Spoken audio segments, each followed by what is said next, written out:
Mike, was it a case of wishing the game went on about 5 minutes longer today?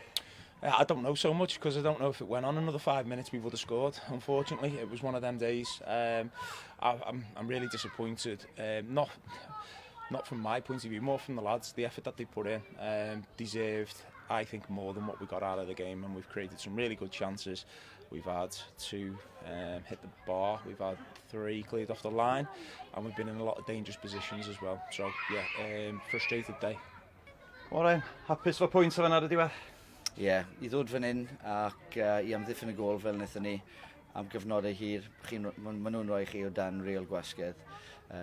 Pêl ar ôl pêl yn y bocs o bob man, set play.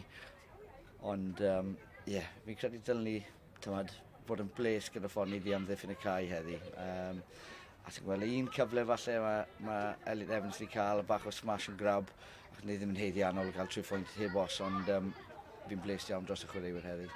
Wel, Iron, sut ti'n teimlo ar ddiwedd hwnna? I ni, da ni siarad yn y stafell newid fan'na, dwi'n meddwl 2 pwynt i ildio fan'na.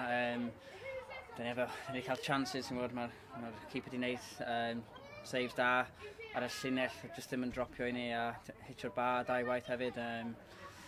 Ond da ni gael edrych ar y positives, llechen lan eto, a da ni angen mynd a sgorio mwy o goliau. Da ni jyst ddim yn gwneud digon ar y munud.